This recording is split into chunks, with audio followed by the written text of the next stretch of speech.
Pourquoi j'en suis arrivé à ce thème aujourd'hui? C'est parce que j'ai récemment découvert un livre écrit par Stan Rougier. Ce livre est intitulé Aime et tu vivras. C'est un livre que j'ai trouvé à la bibliothèque, que j'ai lu récemment et qui m'a parlé. Et donc j'ai eu à cœur de parler de l'amour du Père et de l'amour du prochain. Qui est ce Stan Rougier? C'était un prêtre qui a été ordonné en 1960 et qui a travaillé comme éducateur de jeunes délinquants pendant 25 ans. Donc, il a côtoyé ces jeunes-là et il a constaté les carences en amour flagrantes de ces jeunes. Et il a compris, il a réalisé ce que l'amour du Père et ce que l'amour du Dieu peut apporter à ces jeunes. Et bien sûr, il a étendu ça à tous ceux qu'il a croisés durant sa vie. Au chapitre 4 de son livre L'amour seul demeure, il cite la parabole du bon samaritain, pardon, du bon samaritain. Et il dit ceci, entre autres, donc je le cite, une lecture attentive de l'Évangile nous montrerait l'urgence de l'amour comme un leitmotiv. Cet amour, selon Jésus, est original, inclassable. Parce que c'est vrai que l'amour, cet amour est tellement galvaudé qu'on a beaucoup de mal maintenant à le définir. C'est un peu flou pour chacun d'entre nous. C'est pour ça qu'il dit qu'il est original et inclassable, cet amour. Tout d'abord, il ne souffre aucune frontière. Aimez vos ennemis, faites du bien à ceux qui vous haïssent. Et cet amour veut rejoindre tout homme, quel qu'il soit. Soyez comme votre Père qui fait briller son soleil sur les méchants comme sur les bons. Et puis son amour est sans limite. Ne jugez pas, ne condamnez pas, pardonnez et donnez. Je propose maintenant de lire cette parabole dans Luc au chapitre 10, les versets 25 à 37. Cette parabole du bon samaritain.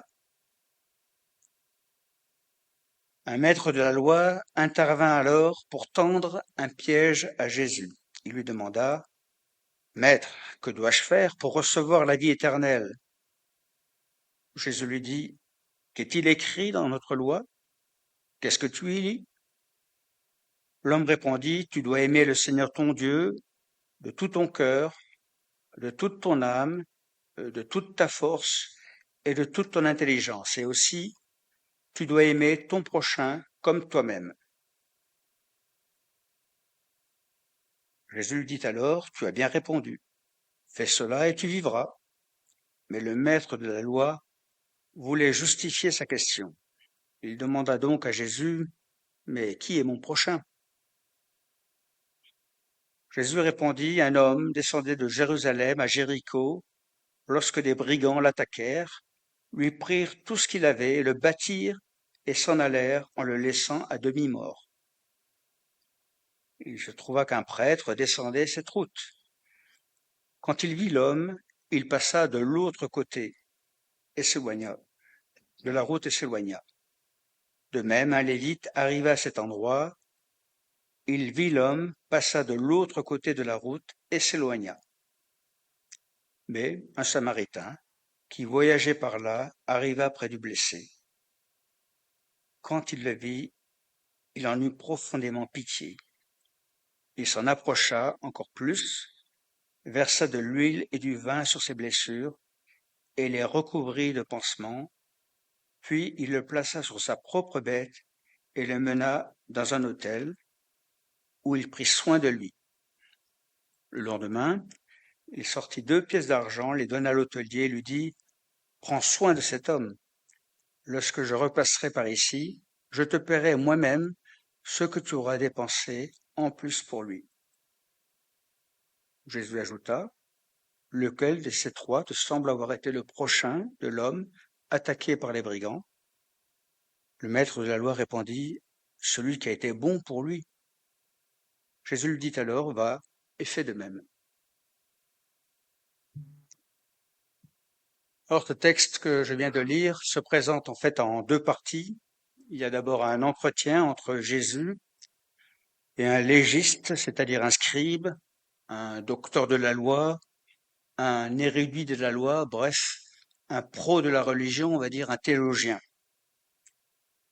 C'est un terme que nous connaissons un peu mieux. En tout cas, c'est un spécialiste.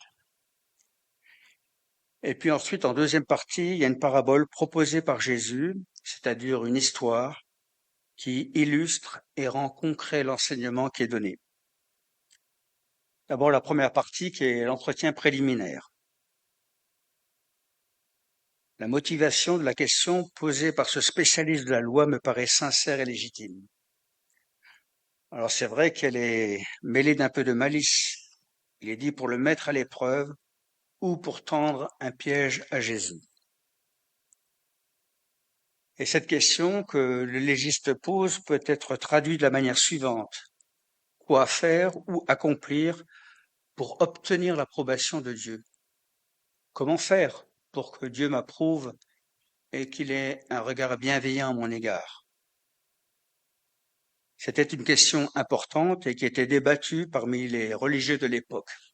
Comment obtenir l'approbation de Dieu? Mais curieusement, dans sa réponse et dans cette première partie, Jésus fait un pas de côté. Et au faire ou au comment, il répond par être ou demeurer. Il dit demeurer dans l'amour du Père par toutes les fibres de sa personnalité, par tout ce que nous sommes, de tout son cœur, de toute son âme, de toute sa force et de toute son intelligence. Et ce qui est visé ici, c'est que l'amour de Dieu ou l'attachement à Dieu se fait par la totalité de la personne, par son intégralité et son entièreté. Pas de morcellement ou de division, ce qui est source de mal-être, finalement. Quand nous sommes partagés, indécis, une partie de nous-mêmes, mais pas l'autre. Et c'est ce qui est visé ici. Alors cette question, Maître, que dois-je faire pour recevoir en partage la vie éternelle? Dans sa réponse, Jésus l'encourage à trouver la réponse d'abord par lui-même, en se référant à la loi qu'il connaît par cœur. C'est un légiste, donc cette loi, il la connaît sur le bout des ongles, on va dire. Jésus l'exprime lui-même dans Matthieu 22. Il exprime les deux aspects de l'enseignement judaïque traditionnel, à savoir Deutéronome 6, 5 et Lévitique 19, 18, qui sont étroitement liés. Ces deux commandements sont liés. Soit l'amour de Dieu et l'amour du prochain sont indissociables. Et Jésus rajoute, ce qui a été lu avant, de ces deux commandements dépendent toute la loi et les prophètes. C'est vraiment le cœur, ou en tout cas le centre, l'intensité de ce que Jésus propose. En définitive, il est absolument vital de maintenir ce lien entre l'amour pour Dieu et l'amour pour mon prochain. Pourquoi? Parce que l'un est la référence de l'autre. L'un est la référence de l'autre. Ils ne peuvent pas vraiment s'épanouir et prendre leur pleine mesure sans être liés. Aimer mon prochain à la manière de Dieu, l'amour de ceux qui ne sont pas aimables, aimer tous les hommes et aimer sans limite. Ça, c'est la référence qui se trouve en Dieu. Et l'autre permet de dire si nous sommes réellement dans la communion avec Dieu. Si tu n'aimes pas ton prochain, que tu vois, comment peux-tu aimer Dieu que tu ne vois pas? Voyons bien combien c'est intriqué l'un avec l'autre. J'aimerais rappeler que ce grand commandement est récité matin et soir par les religieux de l'époque. Matin et soir. C'est-à-dire l'importance et la place de ce commandement dans la vie religieuse. Mais reste évidemment toujours, et c'est là où il y a de la difficulté, l'application dans les situations concrètes de la vie ordinaire, de la vie tout court. Puis suit une deuxième question, dans cet entretien. Mais qui est mon prochain? Ok, ça, à la limite, je peux comprendre, ou ça, je l'ai appris, cette première partie, mais qui est mon prochain? Là encore, je crois que la question est quand même honnête. D'ailleurs, Jésus ne serait pas allé plus loin dans l'entretien s'il avait considéré que finalement son interlocuteur n'était pas vraiment dans la question. Et donc, il avance avec lui. Il pense que le légiste peut saisir quelque chose. Nous savons que cette question faisait débat pour le prochain. Et qui est mon prochain? Est-ce que cette obligation d'amour s'étend à tous les hommes ou est-elle restreinte aux seuls juifs et éventuellement encore, à la limite, aux résidents étrangers? Est-ce que cette obligation d'amour est ouverte aussi à l'égard des Romains, par exemple, qui était l'occupant romain, qui était quelqu'un qui opprimait sciemment ce peuple de la Palestine? Et est-ce que cette obligation d'amour est également pour les Samaritains, qui avaient un culte bien différent et pas du tout selon les normes? C'est une vraie question. Est-ce que c'est aussi les prochains? Et maintenant, nous arrivons à cette parabole proposée par Jésus. Nous voyons ce tableau, une personne dont nous avons peu d'informations, sur son identité en tout cas, qui est victime de bandits de grand chemin, qui a été détroussée, blessée et laissée à demi morte sur la route, nous dit le texte. Alors, paraît-il, cette route était très mal fréquentée, c'était une route dangereuse. Je ne sais pas pourquoi cette personne-là a emprunté cette route-là, en tout cas, elle s'est retrouvée détroussée et victime des bandits. Nous comprenons que c'est la victime innocente qui s'est trouvée là, au mauvais endroit et au mauvais moment. Puis, sur cette route, il y a aussi un prêtre et un lévite qui voient cette personne blessée au bord de la route. Ça plus trop si elle est vivante, si c'est un cadavre. En tout cas, elle voit cette personne, mais ne lui porte pas assistance. Et ils font même un détour, pour ne pas se trouver confrontés à la situation. Sans doute la peur de se souiller, car ça peut être un cadavre. Et puis, s'en occuper, c'est le début des tracasseries. Faire un détour, c'est plus facile, c'est plus rapide, et on est moins concerné. Donc, indifférence et absence d'empathie quelconque. Puis arrive là un voyageur samaritain qui, lui, s'approche. Il nous dit qu'il est pris de compassion et il les soigne du mieux qu'il peut et le transporte avec sa propre monture jusque dans une auberge. Il le soigne, il en prend soin, il touche le corps, il essaie de le soulager, de le soigner. Et même beaucoup plus loin, parce qu'il le met sur sa monture, il va jusqu'à une auberge et il paye l'aubergiste pour la pension et les futurs soins. Il ne se contente pas de le soigner là, mais il voit beaucoup plus loin. Et il voit que ça va durer peut-être un certain temps et que, il faut contribuer à ce temps de soignement. Donc un amour qui s'engage pas seulement dans l'immédiateté, mais sur la durée et quels que soient les frais occasionnés. Bien entendu, la conclusion est claire pour le légiste, pour le scribe qui entend cette histoire. Le plus prochain de la personne blessée est le Samaritain. Il dit, oui, c'est vrai, c'est celui qui a fait preuve de bonté envers lui. C'est pas compliqué, En repensant à ce tableau et ces différents personnages, je crois que d'abord il faut se garder de considérer la vie en noir et blanc. Vous savez, c'est parfois notre tendance ou ma tendance de simplifier les choses et de le voir en noir et en blanc. D'abord, nous pouvons nous retrouver les uns et les autres dans l'un des rôles de ces personnages. Nous pouvons nous retrouver victimes, c'est-à-dire blessés, touchés par une perte, par beaucoup de choses, et nous pouvons être sur ce chemin-là et blessés, et avoir besoin d'aide et d'assistance. Donc nous devenons une victime Mais nous pouvons aussi être, entre guillemets, le persécuteur. Parce qu'en fait, c'était non-assistance à personne en danger, hein. C'était passer sans regarder, sans porter assistance. C'était manquer la cible, hein. C'était ne pas remplir cette obligation d'amour vis-à-vis du prochain. Alors ça peut nous arriver aussi de détourner le regard de la situation, de ne pas vouloir aller plus loin parce que ça va nous engager, ça va nous demander de l'énergie, des frais, ça va nous demander beaucoup de choses et parfois, je préfère tourner la tête ailleurs. Et puis, nous pouvons aussi être, dans le meilleur des cas, le sauveteur, la personne qui prend soin, qui aime, qui soigne et qui considère la situation et qui essaye d'y porter remède. Mais la frontière est parfois fragile, hein, et nous sommes parfois dans l'un ou l'autre des cas et des situations.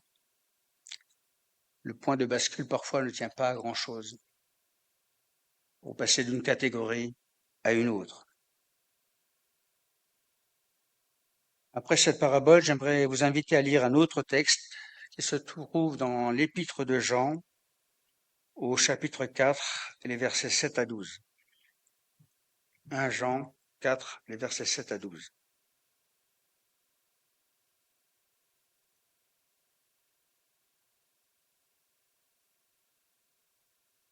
Mes chers amis, aimons-nous les uns les autres, car l'amour vient de Dieu. Quiconque aime est enfant de Dieu et connaît Dieu. Quiconque aime est enfant de Dieu et connaît Dieu. Celui qui n'aime pas ne connaît pas Dieu, car Dieu est amour. Voici comment Dieu a manifesté son amour pour nous. Il a envoyé son Fils unique dans le monde afin que nous ayons la vraie vie par lui. Et l'amour consiste en ceci. Ce n'est pas nous qui avons aimé Dieu, mais c'est lui qui nous a aimés. Il a envoyé son Fils qui s'est offert en sacrifice pour le pardon de nos péchés. Mes chers amis, si c'est ainsi que Dieu nous a aimés, nous devons nous aussi nous aimer les uns les autres. Personne n'a jamais vu Dieu. Or, si nous nous aimons les uns les autres, Dieu demeure en nous et son amour se manifeste parfaitement en nous.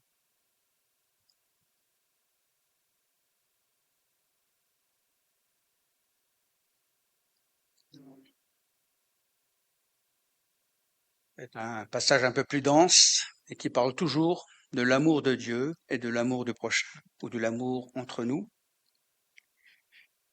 Dieu est amour et c'est son principal attribut. Il est amour. Il est comme ça. Dieu est amour. Il a manifesté cet amour à l'égard des hommes à travers l'incarnation de Jésus, son Fils, ce qui nous permet premièrement de recevoir la vraie vie. La vraie vie est une vie en abondance. Son enseignement, son attitude et comportement face aux situations et aux personnes dessinent les contours de cette vraie vie. Je crois que nous faut lire et relire les évangiles et regarder comment Jésus s'est exprimé, comment il a enseigné, comment il s'est comporté vis-à-vis de ceux qu'il a croisés sur sa route. Car il a manifesté l'amour du Père. Et puis l'initiative est du côté de Dieu. C'est lui qui a décidé de nous aimer alors même que nous lui tournions le dos. En fait, il n'a pas attendu que nous changions de position ou que nous ayons des sentiments d'amour vis-à-vis de lui, alors même que nous foncions droit dans le mur, que nous poursuivions notre voie, sans lui, de manière autonome et indépendante, il nous aimait déjà. Est-ce que nous pouvons réaliser ce que cela veut dire? Pour nous, quand quelqu'un nous manifeste de l'empathie ou qui est désagréable à notre égard, ben, ça dure pas longtemps que nous le détournions de lui et que nous ne nous intéressions plus à lui. Mais Dieu, au contraire, continue à s'intéresser à chaque homme, à chaque femme et à chaque être humain, alors même qu'il lui tourne le dos. Le Christ est l'image visible du Dieu invisible. Le Christ est l'image visible du Dieu invisible. Personne n'a vu Dieu. C'est vrai? Alors regardons Jésus, parce qu'il manifeste qui est Dieu. Son amour, sa conduite, son enseignement manifestent qui Dieu est. Puis deuxièmement, nous pouvons, à travers la croix, être réconciliés avec le Père. Oui. L'amour de Dieu nous oblige en vue de l'énormité de la remise de notre dette. C'est par la mort de son Fils sur la croix qu'il a établi la paix pour tous, soit sur la terre, soit dans les cieux. Colossiens 1, 21. La réconciliation avec Dieu et notre remise de peine, d'où l'encouragement à pardonner à ceux qui nous ont offensés, comme Dieu nous a pardonné. C'est la même mesure, hein, et c'est le même lien entre le pardon et notre pardon, entre l'amour de Dieu et notre amour pour le prochain. Il y a toujours lié les deux aspects. Hein. Pardonner et délivrer, nous quittons les rivages de la peur pour emprunter le chemin de l'amour et de la confiance. Tout à l'heure, nous avons chanté un chant. Nous ne sommes plus esclaves de la peur. Moi, je crois que c'est un chant difficile à chanter, hein, parce que nous sommes toujours entre l'amour et la peur. Entre l'amour qui accueille, qui prend soin, et la peur, de ce que cela peut entraîner, ou la peur de ce que nous ne connaissons pas. Et souvent, si nous analysons un peu des fois nos réactions et nos motivations, c'est souvent la peur qui est sous-jacente, et pas l'amour. Hein. Alors que la peur nous éloigne, l'amour nous rapproche. Alors quittons les rivages de la peur et empruntant le chemin de l'amour et de la confiance. J'en arrive à la conclusion. Disons d'abord que cette parabole est une mise en lumière de nos préjugés.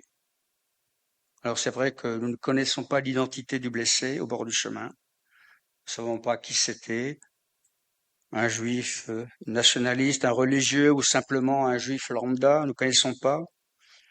En tous les cas, c'était un homme qui se trouvait là au mauvais moment et qui avait besoin d'aide. Cette rencontre, pour cet homme qui a été soigné par un juif samaritain, a dû transformer sa perception du juif samaritain, en tout cas. Hein. Quand il a été rétabli, guéri et tout, il a dit, ah, punaise, c'est un juif samaritain qui a fait ça. On ne connaît pas les sentiments qu'il avait, mais en tout cas, ça a dû le percuter. Hein. Et je crois que le légiste qui interrogeait Jésus a aussi été bouleversé par cette parabole, par cette histoire. Alors bien sûr, je m'interroge moi-même, pour nous-mêmes, qu'en est-il de nos propres préjugés concernant l'étranger ou la personne de couleur de peau différente, le chômeur ou la personne de classe sociale défavorisée ou la personne en proie à des addictions? Est-ce que je suis parfois un peu dans le mépris, en disant, ou est-ce que je suis dans l'amour et plus dans l'accueil, en essayant de comprendre, en essayant aussi d'accueillir? Et enfin, sur le plan religieux, n'y a-t-il pas aussi des préjugés tenaces à l'égard des autres confessions de foi que nous connaissons plus ou moins, hein? Je dis plus ou moins parce que des fois c'est un peu approximatif ce que nous connaissons. Et nous avons rapidement fait des généralités. Hein. Les catholiques sont comme ça, ou les protestants ils sont comme ça, mais les évangéliques ils sont aussi comme ça, ou autrement. Hein. Et chacun dans sa case, dans ma perspective, avec des fois un peu des œillères et des généralisations. Quel dommage cette attitude, qui est un peu aussi la crispation et la peur. Quel dommage qu'à notre bon Père céleste est rempli d'amour à l'égard de chaque être humain, sans tenir compte de tous nos clichés et mesquineries. Et puis j'entends aussi parfois cette expression « gagner des âmes à Christ ». gagner des âmes à Christ. Alors d'abord, c'est un peu vieux comme expression. Mais je me dis, ok, gagner des âmes à Christ, mais leur corps. Ils ont des corps, ces âmes, non? Ils n'ont pas qu'une âme comme ça, éthérée. Les corps de ces personnes, c'est-à-dire leurs besoins, leur situation matérielle, je fais quoi avec? Est-ce que ça m'intéresse ou je considère que c'est juste leur âme, hein, qu'il faut gagner? Prendre soin des âmes coûte peut-être pas grand-chose, mais prendre soin des corps, cela peut-être engage beaucoup plus.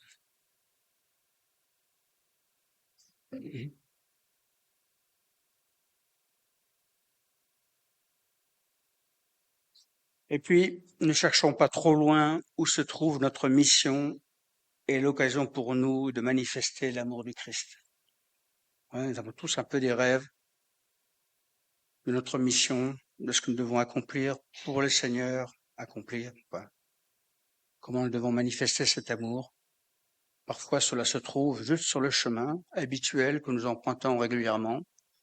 Là se trouve notre mission et c'est là que le Seigneur nous demande d'intervenir, d'agir, tout près, sur un chemin parfois très habituel sur lequel nous marchons les uns et les autres. Donc le grand commandement laissé par Jésus nous invite à nous laisser irriguer par la pensée et l'amour de Dieu, toujours et toujours à nouveau. Je terminerai en disant ce verset de Corinthiens 13, connaissons évidemment beaucoup, mais qui doit continuer à nous percuter. Maintenant, ces trois choses demeurent, la foi, l'espérance et l'amour. Alors déjà, ça restreint, hein. La foi, l'espérance et l'amour, c'est déjà plus restreint, hein. Mais encore plus restreint, mais la plus grande des trois est l'amour. De ces trois choses, la plus grande, c'est l'amour, tout simplement. Amen.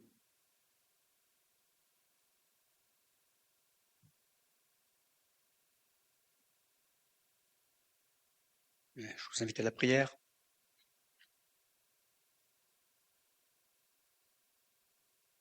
Bénissons pour ta parole, Seigneur, qui toujours à nouveau nous rejoint dans chaque situation, dans chaque personne différente, avec son histoire et ce qu'elle et son chemin. Nous te bénissons parce que tu es un Dieu d'amour. Nous n'arriverons jamais à comprendre, à en faire le tour, ni à en mesurer la hauteur, la profondeur ou la largeur. Cela me dépasse, nous dépasse, Seigneur. Mais nous savons que c'est cet amour que tu as manifesté envers tous les hommes, quels qu'ils soient. Accorde-nous d'en être imprégnés, de le vivre en Église, les uns avec les autres, autour de nous, là où nous sommes, là où tu nous as placés les uns et les autres. Nous te bénissons parce que ton esprit est là et nous rappelle qui tu es, qui est Jésus, Seigneur. Amen.